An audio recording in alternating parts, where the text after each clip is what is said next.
Olá! Nosso episódio de hoje da Conversa com o Psicólogo é em Tapejara, onde eu converso com a psicóloga Sandra Mara Kies. Sandra é mestre em psicologia, neuropsicóloga, atua em avaliações neuropsicológicas, atendimento infantil, dificuldade de aprendizagem e psicodiagnóstico.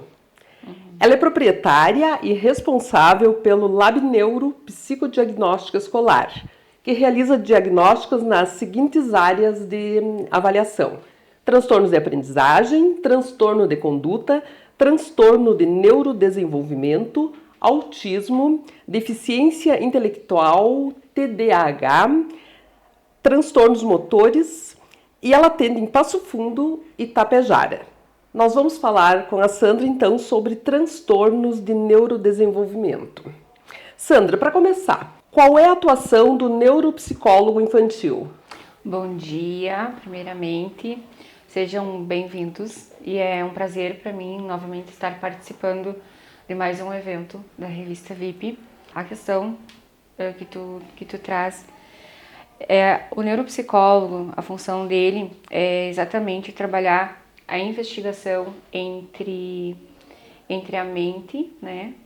A mente e os desenvolvimentos comportamentais da criança, do adolescente e também de pessoas em idades adultas, né? Porque a avaliação ela se estende de certa forma em todas as faixas etárias de idade. Então a gente faz uma investigação e a nossa função é fazer essa investigação em busca dos transtornos que estão afetando o comportamento dessas crianças, desses adolescentes e desses adultos, né? O nosso processo avaliativo, ele é um processo bastante minucioso. O nosso trabalho neuropsicológico, ele é um trabalho muito minucioso, porque ele exige de nós muito estudo, ele exige de nós muita pesquisa. Na verdade, eu considero que dentro da área da psicologia, a neuropsicologia é uma das áreas mais desafiadoras que a gente tem, porque a gente está tratando de hipóteses, né? E a gente precisa tratar dessas hipóteses com muita seriedade.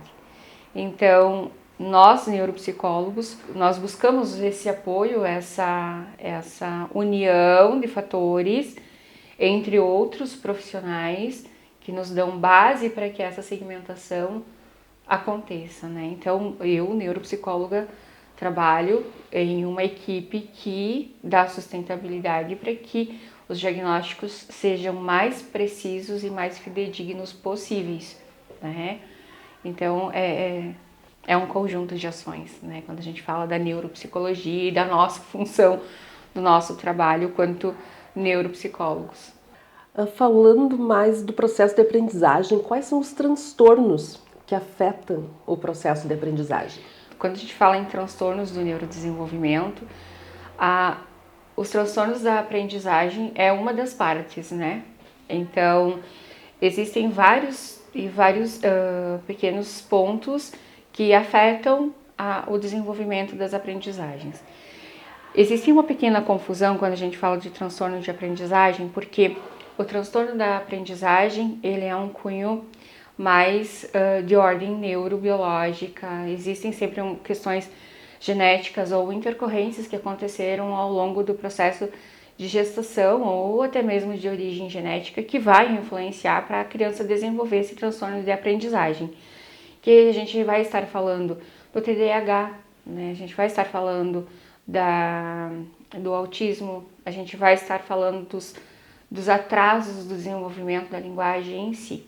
Quando a gente fala em dificuldade de aprendizagem, a gente puxa um outro eixo, que aí a gente vai entender que essas dificuldades de aprendizagens, elas podem ser de cunho emocional e passageiras, tá? E elas precisam de um formato de reabilitação um pouquinho diferenciada, porque o contexto é mais ambiental. Então a gente tem que sempre ter essa diferenciação, e esse processo da avaliação neuropsicológica nos dá a base para isso, né? Então as estruturas elas acontecem momentaneamente e elas podem ser combinadas ou não combinadas, né? Então o processo das dificuldades de aprendizagens, elas são passageiras, reabilita-se e a gente resolve. As questões dos transtornos de aprendizagem, a gente sabe que a criança vai estar nesse processo e ela vai se tornar um adulto portador desse transtorno, né? Então ela não vai deixar de ser, né? Então, autismo, TDAH e os atrasos da aprendizagem fazem parte desse contexto. Sandra, e quando que os pais identificam isso? Quando eles devem levar os seus filhos para fazer esse diagnóstico? O processo da identificação, ele normalmente vem começando muito tardio. Na verdade, ele sempre começa tardio, porque acaba-se que não sei se por falta do conhecimento, claro que agora, como a gente está vivendo um contexto um pouquinho diferente, algumas coisas estão despertando mais o interesse e a gente está sendo mais observador em relação ao desenvolvimento da criança em si. Mas assim, a gente vê assim que chega muito essas suspeitas de determinados transtornos na idade escolar, quando a criança já entra na escola, que o professor começa a perceber que o desenvolvimento dele não está compatível em relação às demais crianças e eles abrem esse alerta aos pais, né? Mas ao mesmo tempo que a gente sabe que já tem certos transtornos que a gente começa a identificar muito precocemente, e quanto mais precocemente identificado, melhor, principalmente no caso do autismo, né? Então, o autismo, com os 2 anos, que seria a idade fundamental do desenvolvimento da fala, caso a criança não desenvolveu a fala, está com 2 anos e meio, já está com 3 anos não desenvolveu a fala, aí já começa a abrir certos pontinhos de alerta, a gente já precisa saber assim, é indicado o processo avaliativo já nessa fase, sim, ele já é indicado porque tem instrumentos que nos auxiliam não verbal para que a criança nos mostre que ela sim está como indicativo de possível hipóteses para autismo, né? Então, esse processo, quanto mais precoce a gente conseguir identificar o resultado do processo do desenvolvimento e aquilo que ela vai ganhar de capacidade de desenvolvimento se torna muito maior, né? Se torna muito mais presente. No entanto, que dentro de toda essa questão dos pais conseguirem identificar isso mais precocemente, a família em si consegue se reorganizar e consegue estruturar um plano diferenciado para dar sustentabilidade para essa criança, né? Então, tudo isso são situações diversas e que a gente se depara em diversos modelos e composições familiares. Então, eu vou te dizer assim, eu acho que esse é um dos maiores desafios assim para nós, porque são inúmeros contextos, pais que se despertam muito cedo, pais que demoram um pouco, a escola que alerta, enfim, então é diversificado tudo isso. Sandra, tendo esse diagnóstico do autismo, qual é o tratamento? Porque o autismo, no caso, ele é uma condição, né? Ele não seria uma doença. Como que os pais vão lidar com a criança autista? O autismo, ele é um transtorno, né? E ele se divide por categorias. Então, a gente tem o leve, o moderado e o grave, né? E o autismo, ele vai ter uma sequência, ele na verdade é um tratamento multidisciplinar que ele vai ocorrer durante a vida, né? Independente dos casos, sempre vai precisar ter uma equipe de suporte para que a criança consiga se desenvolver bem, um adolescente que mantenha seu desenvolvimento dentro do quadrante necessário e que posterior, como adulto, entenda seu próprio transtorno e consiga se reabilitando por conta própria. Quando nós identificamos o autismo, vamos falar do autismo leve, por exemplo. O autismo leve, normalmente a criança ela já vem dotada de um aspecto intelectual muito diferenciado. Ela aprende, ela se alfabetiza no tempo certo, ela é uma criança que normalmente tem um QI acima da média comparado com outras crianças. Ela tem uma dinâmica e uma organização muito pontual e muito individual que é só dela, né? Então, ela vai se relacionar com figuras que ela perceba que essa figura, essa criança que está aqui do meu lado, ela tem pontos muito compatíveis com os meus, né? Então, essa criança, eu não consigo interagir com todos, mas aquele que criou um elo comigo, que eu sinto que ele me faz bem, eu vou vincular. E normalmente a gente chama essas crianças de crianças Aspergers, né? Então, elas são crianças que vão se tornar adolescentes, uma dinâmica muito seletiva, e a gente vai fazendo no processo do tratamento, a gente vai inserindo técnicas que eles vão entendendo a complexidade disso e como é que eles devem gerir o comportamento deles em relação ao transtorno, e eles vão mantendo essa estrutura e eles vão criando esse hábito, né, de saber assim, por eu ser portador da síndrome de Asperger, eu conhecendo o meu funcionamento, eu sei setores que vão me agregar e setores que não vão me agregar. Então, isso vai se tornando algo muito pontual no processo da intervenção precoce com as técnicas que a gente utiliza dentro da neuropsicologia. A gente utiliza muitas técnicas cognitivas e de funções executivas para eles conseguirem assimilar essa questão do autismo, né? E aí a gente faz um trabalho no tratamento, no processo de reabilitação contextual, né? A família entra em tudo isso porque a família vai ser a base estrutural da criança de agora para toda a vida, né? Durante a vida adulta, inclusive. Em transtornos mais graves, o transtorno do autismo severo, a gente sabe que existe toda uma questão farmacológica, a gente precisa de toda uma atenção psiquiátrica, neurológica. Então, o processo de manter eles em instituições de reabilitação, isso se torna constante. Os pais precisam de um suporte maior, né? Então, as complexidades, elas vão se diferenciando conforme a gravidade do autismo. Com o tratamento, quem tem o autismo grave, severo, ele pode vir a ficar com autismo leve ou ele permanece no grau? Permanece severo. Permanece severo. Temos o Asperger, mas o Asperger não vai agravar. Né? Então, um não evolui e o outro não vai regredir. Sandra, vamos falar um pouquinho sobre o TDAH. Vamos falar da Sandra? Então, Sandra é portadora. A Sandra é portadora de TDAH, né? O TDAH, ele é um transtorno que é composto por 4 pilares, né? E a gente precisa identificar esses pilares antes da gente fechar os critérios específicos para realmente dizer assim, olha, você é um TDAH, né? Então, nós temos a hiperatividade, nós temos as dificuldades de aprendizagem, nós temos os déficits de atenção e nós temos o comportamento antissocial, né? Então, se a gente não fechar percentil positivo para todos os eixos, para todos esses quatro eixos, quer dizer, nós não temos um tipo de TDAH combinado. Então, o TDAH combinado, ele é um transtorno que ele gera desconforto, a criança é extremamente agitada, né? É uma criança que não consegue manter foco, dificilmente ela vai aprender, demora um pouquinho mais no processo da leitura e desenvolvimento da escrita, né? E em muitos casos a gente precisa assim da ajuda farmacológica para que essa criança tenha qualidade de vida. Então, quando eu falo do TDAH, eu falo de mim, tá?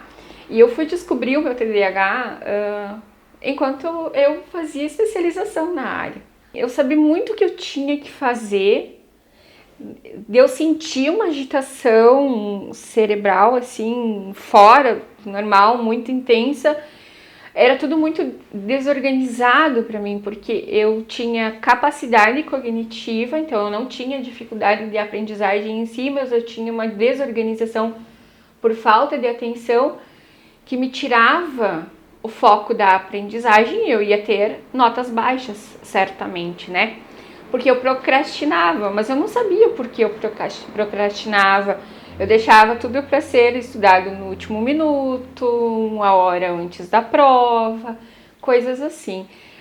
E a minha desorganização em si, perdi as minhas coisas e tudo mais. E aí eu fui entendendo tudo isso. E quando eu fui entendendo tudo isso, eu fui desenvolvendo as minhas capacidades de reabilitação por conta própria, né? de eu entender que eu preciso ter datas, horários marcados, coisas organizadas e para mim cumprir isso tudo dentro do prazo. Hoje, a Sandra não deixa mais nada a longo prazo, é tudo a curto prazo. Por quê? Porque se eu deixar a longo prazo, a chance que tem de eu não cumprir as minhas coisas é muito grande, justamente por causa disso. Aí, tu vai me perguntar, você é medicada? Não, eu não sou medicada. Hoje eu não me medico.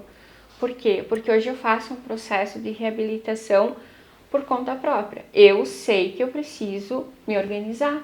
Então, eu me organizo como, vamos dizer assim, é uma obrigação. Eu tenho que fazer e eu coloco isso, eu dou esse comando, é quase como se fosse uma reprogramação de ordem mental em relação àquilo que eu tenho para fazer. Hoje eu consigo ter uma vida com qualidade, mas eu não tinha uma vida com qualidade. Eu não tinha e eu não entendia o porquê eu não tinha. Aí, então, tudo isso gera em nós, né? Sim. E que quando a gente sabe, a gente entende que isso é apenas um transtorno e que deve ser regido com muita atenção e deve ser tratado e conduzido, reabilitando a criança a novos comportamentos e a desenvolver novas habilidades. A gente tem pessoas que têm condições de chegar a um mestrado, a um doutorado, né? Ter os seus próprios negócios e levar uma vida dentro da normalidade. Então tá, que bom que você é um exemplo disso. Eu sou, e eu gosto de falar sobre isso porque eu sou um exemplo de superação de mim mesma em relação a esse transtorno. Sim. E não é fácil, né? Não é nem um pouco fácil. Sandra, e os atrasos do neurodesenvolvimento?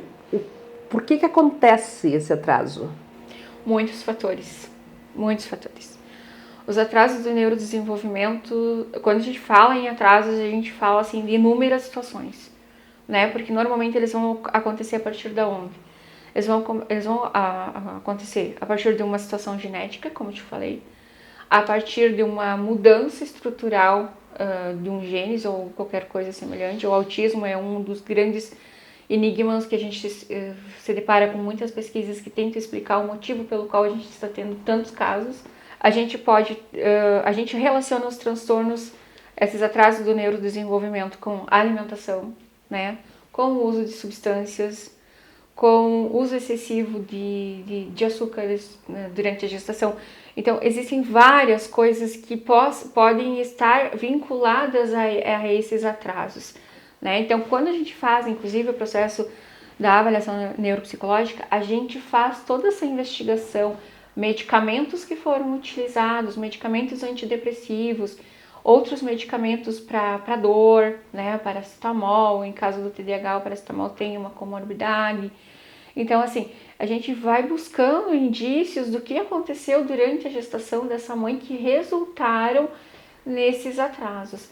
E também intercorrências momentâneas durante o parto. Por exemplo, a criança teve uma hipóxia, que foi uma falta de oxigenação na hora do parto. Deu sequelas, vai atingir, né, partes importantes que são responsáveis pelo desenvolvimento das aprendizagens, que vão estar resultando em processos que a criança vai trazer como queixas centrais, né? De não aprende, não consegue ler, ela conhece tudo, mas ela não consegue juntar. Então, assim, a gente precisa investigar essas questões. E isso, normalmente, essas intercorrências ocorrem durante a gestação e no momento do nascimento da criança. Sobre os transtornos de aprendizagem, tu acha que as escolas elas estão preparadas para lidar com a criança com esses problemas? Muito sinceramente, a gente precisa de uma luz no fim do túnel em relação a tudo isso. Porque pós-período pandêmico, a gente percebeu claramente que veio uma avalanche.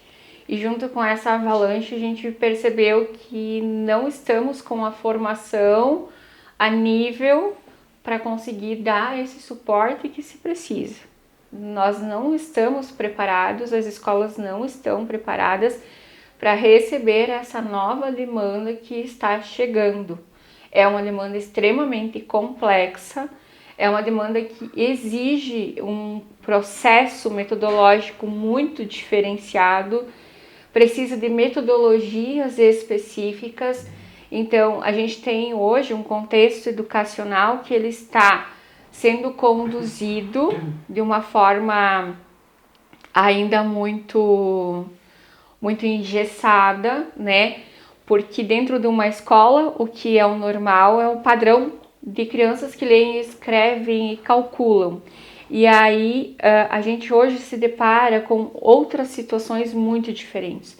Então nós temos ainda o padrão que lê, escreve e calcula.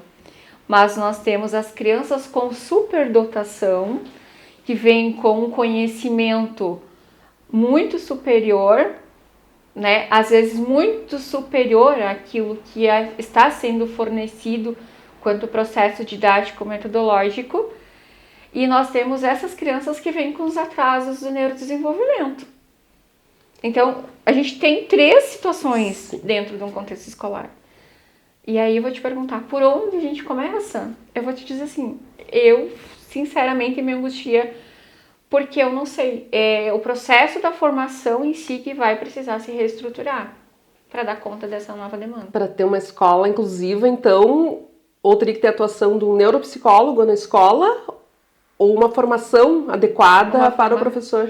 Ambas as coisas, né? Eu acredito que a gente precise desse vínculo com a neuropsicologia, com a psicologia, e a gente precise de formações adequadas. A gente, talvez aqui um pouco, precise pensar na estrutura da pedagogia, mudando o grade curricular na formação do professor, colocando essas disciplinas que deem base de entendimento em relação aos transtornos, né? Então, da pedagogia, da filosofia, da geografia, porque eles vão estar em todos os contextos, né? Eles não vão estar em um contexto único, né? Mas, como eu sempre digo, educação infantil e ensino fundamental são a base da nossa vida, né? Sim. Se não for bem conduzido na base, a gente sabe que a gente vai ter problemas depois. Então, se a gente tiver os nossos professores com uma excelente formação na base, certamente quando a gente chegar lá em cima, a gente vai estar com uma estrutura muito bem conduzida. Então eu agradeço a Sandra. Eu quero agradecer muito, tá, mais uma vez a essa oportunidade. E quero trazer assim uma fala bem rápida e de extrema importância. A gente não pode se prender em situações e agregar essas situações como barreiras para não crescimento. Nós somos seres humanos, nós somos dotados de capacidade cognitiva, nós somos dotados de reprogramação, né, de qualquer ordem. A gente precisa investir seriamente nos nossos filhos, a gente precisa investir muito nos nossos alunos, a gente precisa capacitar e se capacitar para que a nossa sociedade tenha o nosso melhor, né? Essas crianças que hoje vêm parar aqui nesse consultório, eles são as crianças que vão ser os adultos de amanhã e que eles vão estar administrando o nosso Brasil amanhã. E então eles precisam ser assistidos, eles precisam ser preparados, mesmo portadores de qualquer condição, para serem pessoas presentes e aceitas por essa sociedade. A nossa sociedade tem muito ainda a despertar em relação a tudo isso e precisamos ver essas crianças com os olhos de luz, né? Então, nossas crianças são sempre um alicerce fundamental, a base estrutural daquilo que faz a vida da gente ter sentido aqui. Então, busquem ajuda, busquem auxílio, busquem profissionais preparados, queiram saber quem são esses profissionais, como eles conduzem as suas metodologias, né? Tudo isso é extremamente importante, tá? Então, agradeço mais uma vez e fico feliz. E sempre que tiver oportunidade, eu estou à disposição. Obrigada.